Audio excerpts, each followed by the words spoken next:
Hello, Cardinals, and welcome to our next installment of Kindred.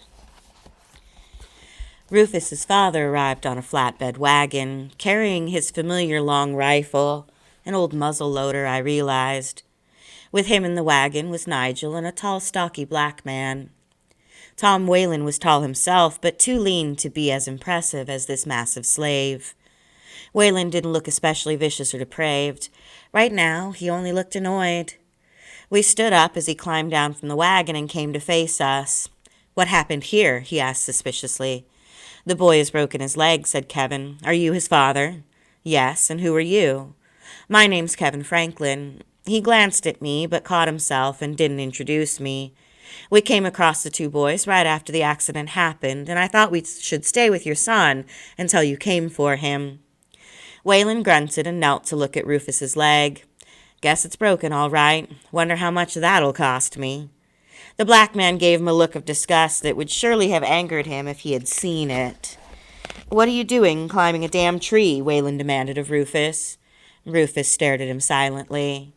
Whalen muttered something I didn't quite catch. He stood up and gestured sharply to the black man.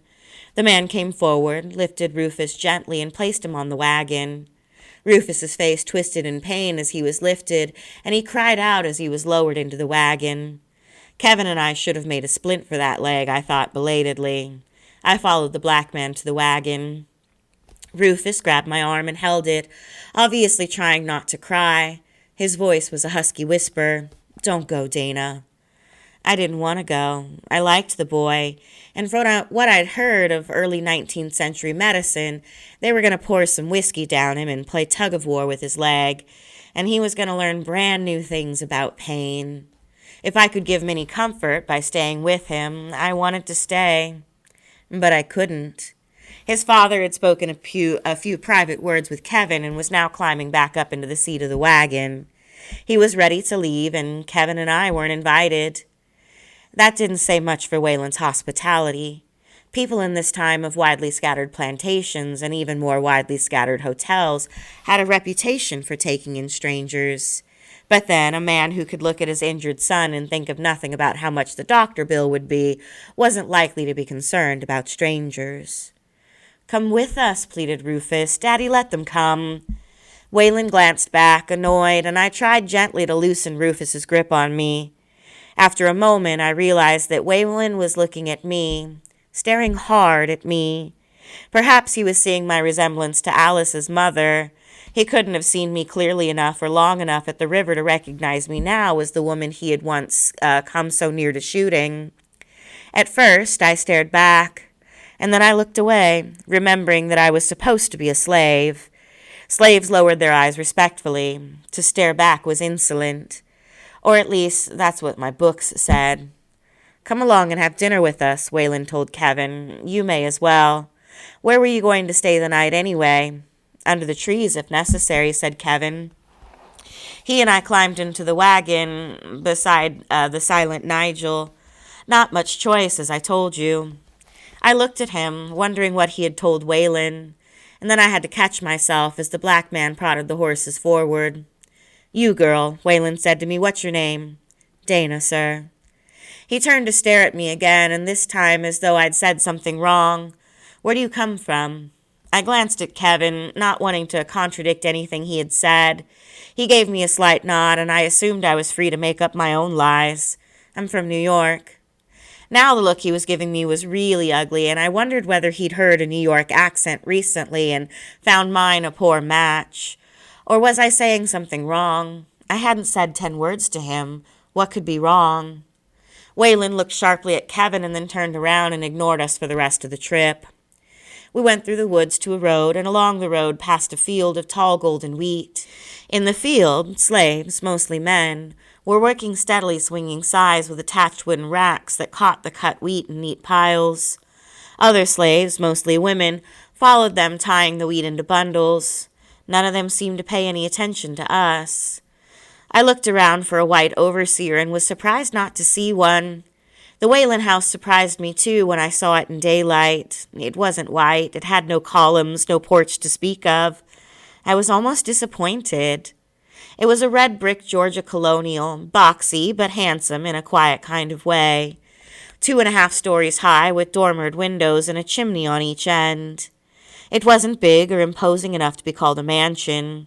In Los Angeles, in our own time, Kevin and I could have afforded it. As the wagon took us up the front steps, I could see the river off to one side and some of the land I had run through a few years before. Scattered trees, unevenly cut grass, the row of cabins far off to one side, almost hidden by the trees, the fields, the woods. There were other buildings lined up beside and behind the house opposite the slave cabins. As we stopped, I was almost sent off to one of these. "Luke," said Whalen to the black man, "take Dana round back and get her something to eat." "Yes, sir," said the black man softly. "Want me to take Marse Rufe upstairs first?" "Do what I told you. I'll take him up." I saw Rufus set his teeth. "I'll see you later," I whispered, but he wouldn't let go of my hand until I spoke to his father. "Mr. Whalen, I don't mind staying with him. He seems to want me to." Whalen looked exasperated. "Well, come on, then. You can wait with him until the doctor comes." He lifted Rufus with no particular care and strode up the steps to the house. Kevin followed him. "You watch out," said the black man softly as I started after them. I looked at him, surprised, not sure he was talking to me. He was. "Marse Tom can turn mean mighty quick," he said. "So can the boy, now that he's growing up. Your face looks like maybe you had enough white folks' meanness for a while." I nodded. "I have, all right. Thanks for the warning." Nigel had come to stand next to the man, and I realized as I spoke that the two looked much alike. The boy a smaller replica of the man. Father and son, probably. They resembled each other more than Rufus and Tom Whalen did. As I hurried up the steps and into the house, I thought of Rufus and his father, of Rufus becoming his father. It would happen someday in at least one way. Someday Rufus would own the plantation. Someday he would be a slaveholder, responsible in his own right for what happened to the people who lived in those half-hidden cabins. The boy was literally growing up as I watched. Growing up because I watched and because I helped to keep him safe. I was the worst possible guardian for him. A black to watch over him in a society that considered blacks subhuman. A woman to watch over him in a society that considered women perennial children. I would have all I could do to look after myself, but I would help him as best as I could, and I would try to keep friendship with him, maybe plant a few ideas in his mind that would help both me and the people who would be his slaves in the years to come. I might even be making things easier for Alice. Now I followed Whalen up the stairs to a bedroom. Not the same one Rufus had occupied on my last trip. The bed was bigger, its full canopy and draperies blue instead of green. The room itself was bigger. Whalen dumped Rufus onto the bed, ignoring the boy's cries of pain. It did not look as though Whalen was trying to hurt Rufus. He just didn't seem to pay any attention to how he handled the boy, as though he didn't care. Then, as Whalen was leading Kevin out of the room, a red-haired woman hurried in. "Where is he?" she demanded breathlessly. "What happened?" Rufus's mother. I remembered her. She pushed her way into the room just as I was putting Rufus's pillow under his head. "What are you doing to him?" she cried. "Leave him alone."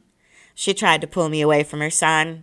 She had only one reaction when Rufus was in trouble. One wrong reaction. Fortunately for both of us, Whalen reached her before I forgot myself and pushed her away from me. He caught her, held her, spoke to her quietly. "Margaret, now listen. The boy has a broken leg, that's all. There's nothing you can do for a broken leg. I've already sent for the doctor." Margaret Whalen seemed to calm down a little. She stared at me. "What's she doing here?" "She belongs to Mr. Kevin Franklin here." Whalen waved a hand, presenting Kevin, who, to my surprise, bowed slightly to the woman. "Mr. Franklin is the one who found Rufus hurt," Whalen continued. He shrugged. "Rufus wanted the girl to stay with him. Can't do any harm." He turned and walked away. Kevin followed him reluctantly. The woman may have been listening as her husband spoke, but she didn't look as though she was. She was still staring at me, frowning at me as though she was trying to remember where she'd seen me before. The years hadn't changed her much, and of course they hadn't changed me at all. But I didn't expect her to remember. Her glimpse of me had been too brief, and her mind had been on other things. "I've seen you before," she said. "Hell." "Yes, ma'am, you may have." I looked at Rufus and saw that he was watching us. "Mama," he said softly. The accusing stare vanished, and the woman turned quickly to attend him. "My poor baby," she murmured, cradling his head in her hands. "Seems like everything happens to you, doesn't it? A broken leg." She looked close to tears. And there was Rufus, swung from his father's indifference to his mother's sugary concern. I wondered whether he was too used to the contrast to find it dizzying. "Mama, can I have some water?" he asked. And the woman turned to look at me as though I had offended her. "Can't you hear? Get him some water." "Yes, ma'am. Where shall I get it?" She made a sound of disgust and rushed toward me. Or at least I thought she was rushing toward me. When I jumped out of her way, she kept right on going through the door that I had been standing in front of. I looked after her and shook my head. Then I took the chair that was near the fireplace and put it beside Rufus's bed. I sat down, and Rufus looked up at me solemnly. "Did you ever break your leg?" he asked. "No, I broke my wrist once, though." "When they fixed it, did it hurt much?" I drew a deep breath. "Yes, I'm scared." "So was I said, remembering. "But, Ruf, it won't take long. And when the doctor's finished, the worst will be over." "Won't it still hurt after?" "For a while, but it'll heal. If you stay off of it and give it a chance, it will heal." Margaret Whalen rushed back into the room with water for Rufus and more hostility for me than I could see any reason for. "You're to go out to the cookhouse and get some supper," she told me as I got out of her way. But she made it sound as though she were saying, "You're going straight to hell." And there was something about me that these people didn't like, except for Rufus. It wasn't just racial. They were used to black people. Maybe I could get Kevin to find out what it was. "Mama, can't she stay?" asked Rufus. The woman threw me a dirty look, then turned gentler eyes on her son. "She can come back later," she told him. "Your father wants her downstairs now." More likely, it was his mother who wanted me downstairs now, and possibly for no more substantial reason than that her son liked me. She gave me another look, and I left the room. The woman would have made me uncomfortable even if she'd liked me. She was too much nervous energy compacted into too small a container. I didn't want to be around when she exploded, but at least she loved Rufus. And he must have been used to her fussing over him. He hadn't seemed to mind. I found myself in a wide hallway. I could see the stairs a few feet, and I started toward them. Just then, a young black girl in a long blue dress came out of a door at the end of the hall. She came toward me, staring at me with open curiosity. She wore a blue scarf on her head, and she tugged it as she came toward me. "Could you tell me where the cookhouse is, please?" I said when she was near enough. She seemed a safer person to ask than Margaret Whalen. Her eyes opened a little wider, and she continued to stare at me. No doubt I sounded strange to her as I looked. "The cookhouse," I said. She looked me over once more, then started down the stairs without a word. I hesitated, finally followed her because I didn't know what else to do. She was a light-skinned girl, no older than 14 or 15. She kept looking back at me, frowning. Once she stopped and turned to face me, her hand tugging absently at her scarf, then moving lower to cover her mouth, and finally dropping to her side again. She looked so frustrated that I realized something was wrong. "Can you talk?" I asked. She sighed and shook her head. "But you can hear and understand." She nodded and then plucked at my blouse, at my pants. She frowned at me. Was that the problem then? Hers and the Whalens'? "They're the only clothes I have right now," I said. "My master will buy me some better ones sooner or later.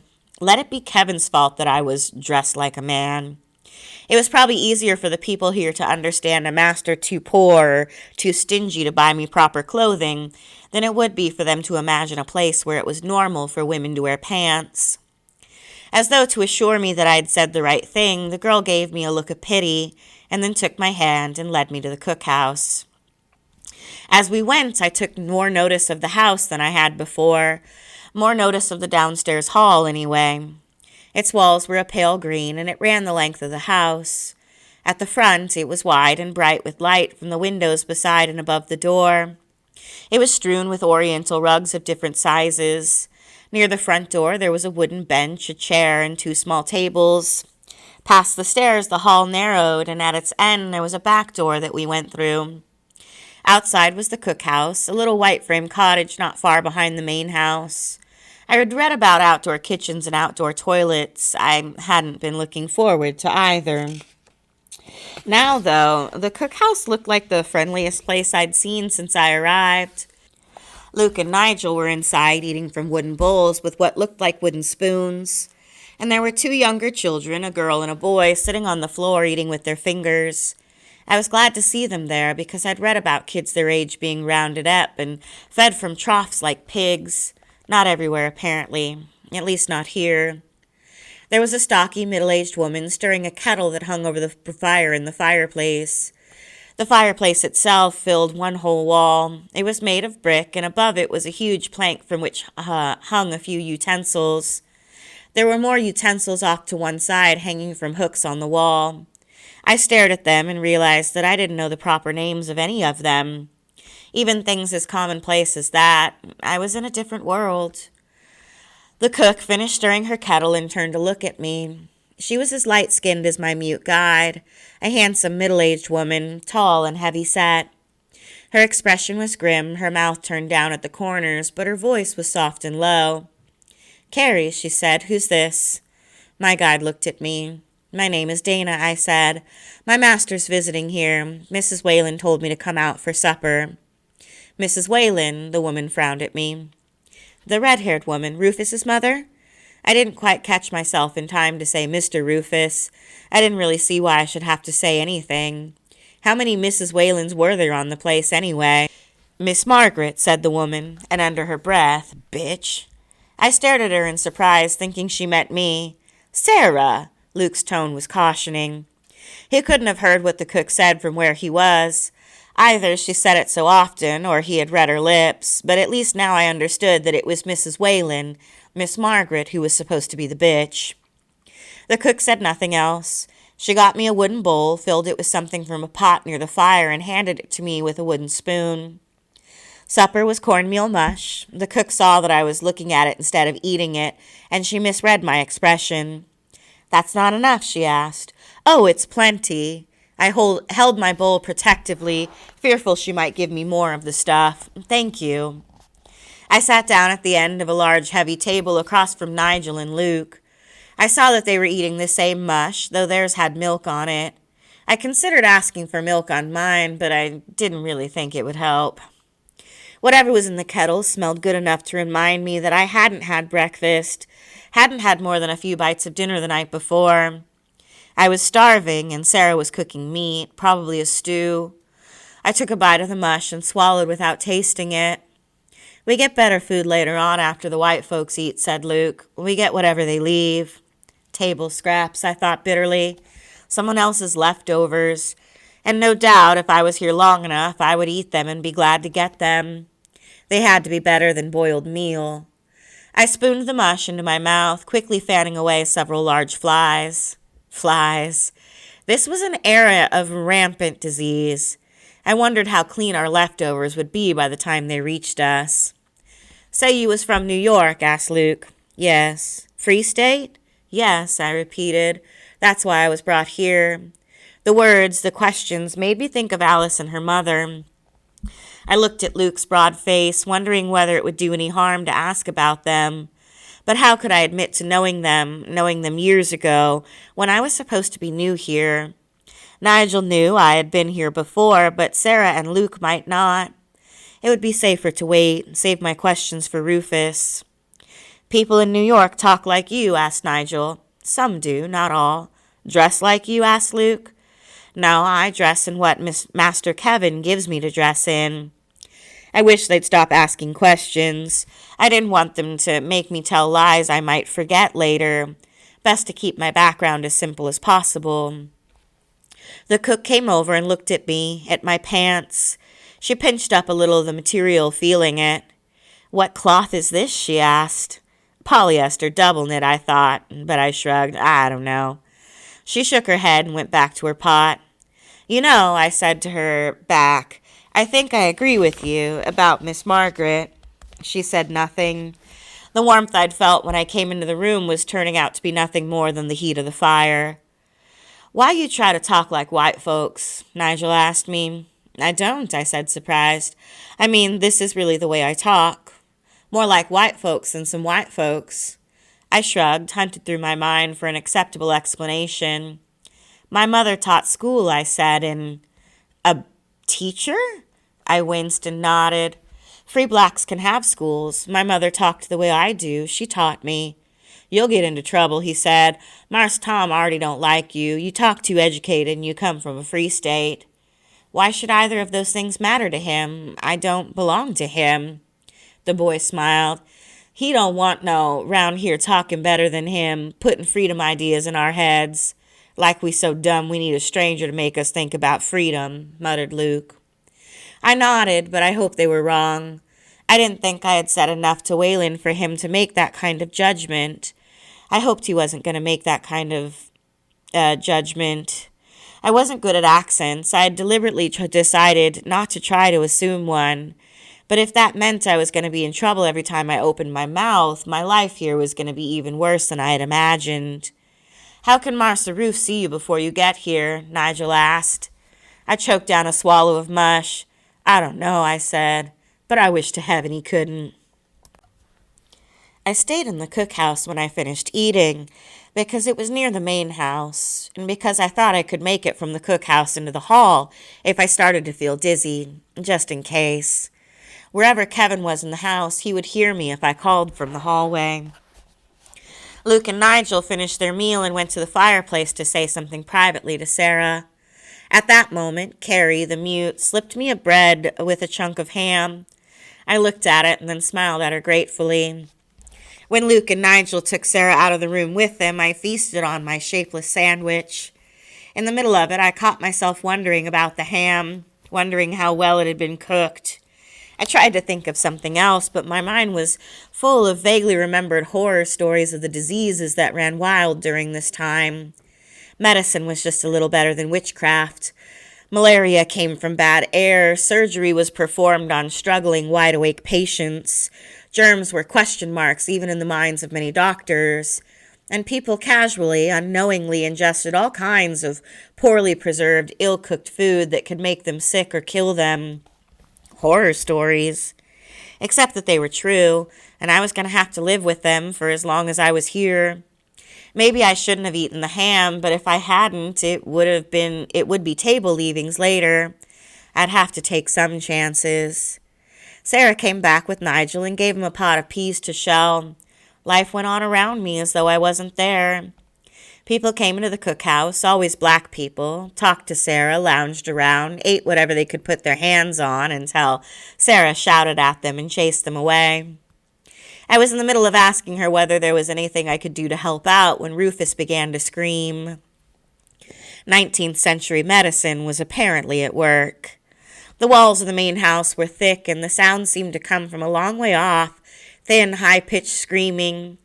Carrie, who had left the cookhouse, now ran back in and sat down beside me with her hands covering her ears. Abruptly, the screaming stopped, and I moved Carrie's hands gently. Her sensitivity surprised me. I would have thought she would be used to hearing people scream in pain. She listened for a moment, heard nothing, and then looked at me. He probably fainted, I said.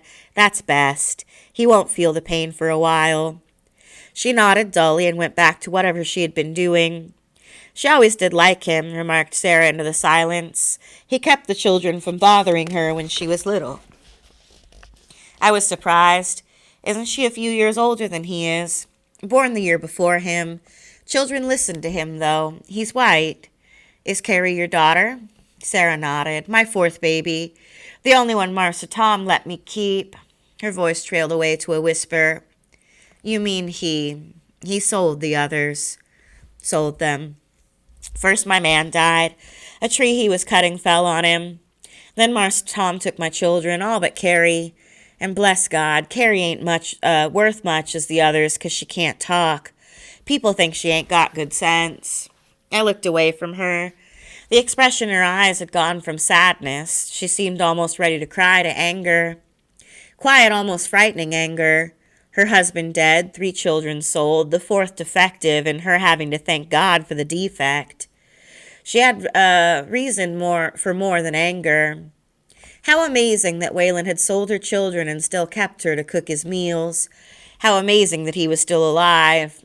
I didn't think he would be for long, though, if he found a buyer for Carrie. As I was thinking, Sarah turned and threw a handful of something into the stew or soup she was cooking. I shook my head. If she ever decided to take her revenge, Wayland would never know what hit him. "You can peel those potatoes for me," she said. I had to think a moment to remember that I offered my help. I took a large pan of potatoes that she was handing me and a knife and a wooden bowl, and I worked silently, sometimes peeling and sometimes driving away the bothersome flies. Then I heard Kevin outside calling me. I had to make myself put the potatoes down calmly and cover them with a cloth Sarah had left on the table. Then I went to him without haste, without any sign of the eagerness or relief I felt at having him nearby again. I went to him, and he looked at me strangely. "Are you all right?" "Fine now." He reached for my hand, but I drew back, looking at him. He dropped his hand to his side. "Come on," he said wearily. "Let's go where we can talk." He led the way past the main house, away from the slave cabins and other buildings, away from the small slave children who chased each other and shouted and didn't understand yet that they were slaves. We found a huge oak with branches thick as separate trees spread wide to shade a large area. A handsome, lonely old tree. We sat beside it, putting it between ourselves and the house. I settled close to Kevin, relaxing, letting go of tension I had hardly been aware of. We said nothing for a while, as he leaned back and seemed to let go of tensions of his own. Finally, he said, "There are so many really fascinating times we could have gone back to visit." I laughed without humor. "I can't think of any time I'd like to go back to, but of all of them, this must be one of the most dangerous. For me, anyway. Not while I'm with you." I glanced at him gratefully. "Why did you try to stop me from coming?" "I was afraid for you." "For me?" "At first, I didn't know why. I just had the feeling you might be hurt trying to come with me. And then when you were here, I realized that you probably couldn't get back without me. That means if we're separated, you're stranded here for years, maybe for good." He drew a deep breath and shook his head. "There wouldn't be anything good about that. Stay close to me, and if I call, come quick." He nodded, and after a while said, "I could survive here, though, if I had to. I mean, if—" "Kevin, no ifs, please. I only mean I wouldn't be in the danger you would be in." "No, but he'd be in another kind of danger. A place like this would endanger him in a way I didn't want to talk to him about. If he was stranded here for years, some part of this place would rub off on him. No large part, I knew, but if he survived here, it would be because he managed to tolerate the life here. He wouldn't have to take part in it, but he would have to keep quiet about it. Free speech and press hadn't done too well in the antebellum South. Kevin wouldn't do too well either. The place, the time would either kill him outright or mark him somehow. I didn't like either possibility." "Dana?" I looked at him. "Don't worry. We arrived together, and we'll leave together." I didn't stop worrying, but I smiled and changed the subject. "How's Rufus?" I heard him screaming. "Poor kid. I was glad when he passed out. The doctor gave him some opium, but the pain seemed to reach him right through it. I had to help hold him." "Opium? Will he be all right?" "The doctor thought so, although I don't know how much a doctor's opinion is worth in this time. I hope he's all right. I hope Rufus has used up all his bad luck just in getting the set of parents he's stuck with." Kevin lifted one arm and turned to show me a set of long, bloody scratches. "Margaret Whalen," I said softly. "She shouldn't have been there," he said. "When she finished with me, she started on the doctor. 'Stop hurting my baby.'" I shook my head. "What are we going to do, Kevin? Even if these people were sane, we couldn't stay here among them." "Yes, we can." I turned to stare at him. "I made up a story for Whalen to explain why we're here and why we're broke. He offered me a job." "Doing what?"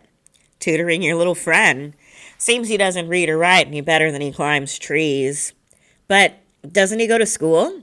Not while that leg is healing, and his father doesn't want him to fall any farther behind than he already has. Is he behind other his age? Waylon seems to think so. He didn't come right out and say it, but I think he's afraid the kid isn't very bright. I'm surprised he cares one way or the other, and I think he's wrong. But for once, Rufus's bad luck is our good luck. I doubt that we'll be here long enough for you to collect any of your salary, but at least while we're here, we'll have food and shelter. That's what I thought when I accepted. And what about me? You? Waylon didn't say anything about me? No, why should he? If I stay here, he knows you stay too. Yes, I smiled, you're right. If you didn't remember me in your bargaining, why should he? I'll bet he won't forget me, though, when he has work he needs to be done. Wait a minute. You don't have to work for him. You're not supposed to belong to him. No, but I'm here, and I'm supposed to be a slave. What's a slave for but to work? Believe me, he'll find something for me to do. Or he would if I didn't plan to find my own work before he gets around to me. He frowned. You want to work? I have to make a place for myself here, and that means work. I think everyone here, black and white, will resent me if I don't work.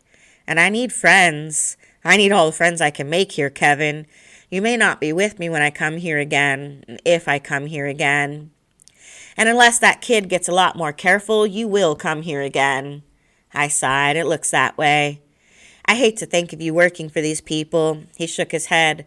Hate to think of you playing the part of a slave at all. We knew I'd have to do it. He said nothing. Call me away from them now and then, Kevin, just to remind them that whatever I am, they don't own me, yet. He shook his head angrily in what looked like a refusal, but I knew he'd do it.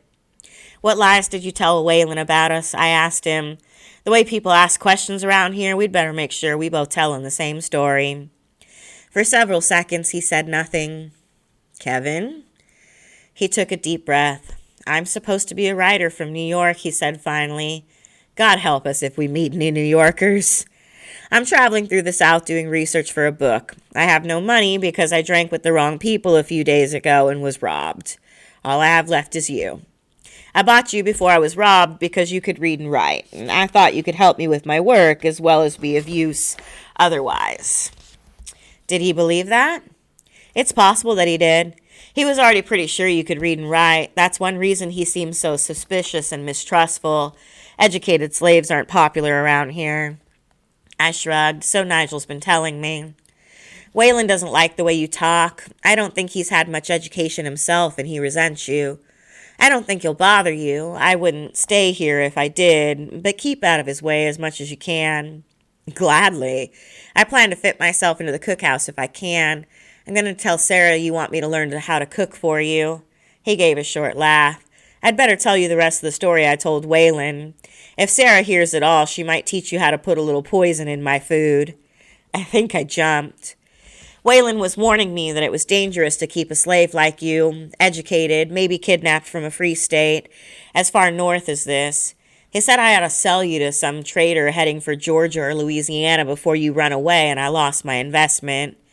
That gave me the idea to tell him I planned to sell you in Louisiana because that was where my journey ended, and I'd heard I could make a nice profit on you down there. That seemed to please him, and he told me I was right. Prices were better in Louisiana if I could hold on to you until I got there. So I said, educated or not, you weren't likely to run away from me because I'd promised to take you back to New York with me and set you free. I told him you didn't really want to leave me right now anyway. He got the idea. You make yourself sound disgusting. I know. I think I was trying to at the end, trying to see whether anything I did to you could make me someone he wouldn't want anywhere near his kid. I think he did cool a little toward me when I said I'd promised you freedom, but he didn't say anything. What were you trying to do, lose the job you just gotten? No, but while I was talking to him, all I could think was that you might be coming back here alone someday. I kept trying to find the humanity in him to reassure myself that you'd be all right. Oh, he's human enough. If he were a little higher social class, he might even have been disgusted enough with your bragging not to want you around. But he wouldn't have the right to stop you from betraying me. I'm your private property. He'd respect that. You call that human? I'm going to do all I can to see that you never come here alone again. I leaned back against the tree watching him. Just in case I do, Kevin, let's take out some insurance. What? Let me help you with Rufus as much as I can. Let's see what we can do to keep him from growing up into a red-haired version of his father.